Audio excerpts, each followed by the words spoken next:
Well, there are some words that you just don't hear paired together all that often. Things like svelte hippopotamus, fashionable knickerbockers, responsible Brittany. Well, here are two more for you. Mushroom technology. But as we found out in this Brink breakthrough, a scientist in Washington State says he's found 6 ways mushrooms might help save the world. He has no news on svelte hippos. Paul Stamets is a man on a mission, a mushroom mission. Hey, look! Whoa, that's a Garicon, Fomitopsis officinalis. Stamets is one of the country's leading mycologists, a maverick researcher and inventor who says mushroom technology can do everything from cure what ails us, to clean up our pollution, to even help us fight the war on terrorism. And he's got people listening. When I mention mushrooms to somebody, they immediately think portobellos or magic mushrooms, their eyes glaze over, and they think I'm a little crazy. Stamets says the key is mycelium, the one-cell thick filament which branches to form vast networks that can stretch for miles underground. The mycelium is sentient. It knows that you are there. When you walk across landscapes, it leaps up in the aftermath of your footsteps, trying to grab debris. In fact, we're more closely related to fungi than we are to any other kingdom. We share in common the same pathogens. Thanks to mycelium's almost magical properties, Stamets says there are 6 ways mushrooms can save the world. Number 1, mushrooms clean polluted water. It simply uses oyster mushroom mycelium, and we grow it out in wood chips inside the burlap sac. And then we place the sac where water flows. Upstream of this bag versus downstream, there's a 100-to-1 reduction in coliform bacteria.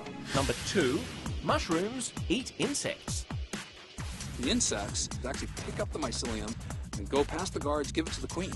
And so we can infect the nest, and then poof, the whole nest is infected. Number 3, mushrooms may fill your gas tank one day.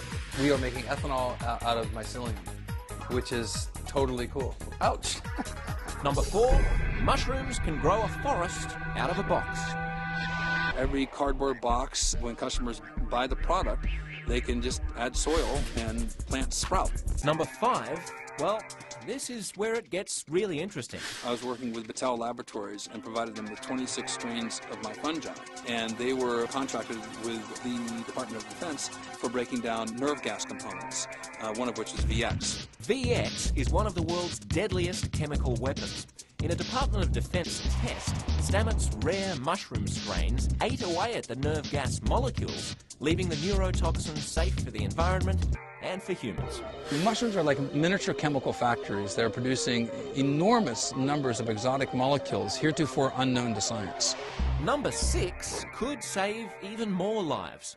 In the course of building this structure from the white fuzzy mycelium in the ground, there's all sorts of novel compounds that we're finding are very useful as potential medicines. Stamets has shown that mushrooms can treat bacterial infections like tuberculosis. TB kills nearly as many as AIDS around the world, and it's becoming increasingly resistant to common antibiotics. Stamets is now working with a leading TB researcher. Paul got us interested, and we've been testing this in the laboratory, and we've had some very encouraging early results. All the samples that we have sent to him have been highly active against XDR-TB, the multi-drug resistant strains of Mycobacterium tuberculosis. And we're pumped. Mushrooms also seem to work against some of the world's most deadly viruses, including smallpox. This has Stamets working with the Department of Defense on another project, this one targeting potential bioterror threats. If my family is safe and there was a natural disaster, my #1 concern is saving these strains. Everything else can burn. I can replace it all. I can't replace these strains. If Stamets has his way, in the future, mushroom technology could become an integral, if invisible, part of our everyday lives. But that doesn't mean they won't still be for dinner. Who'd have thought such life-changing potential in something that's always been right under our feet? If you want to learn more about the magic of mushrooms, just check out our website, sciencechannel.com/Brink.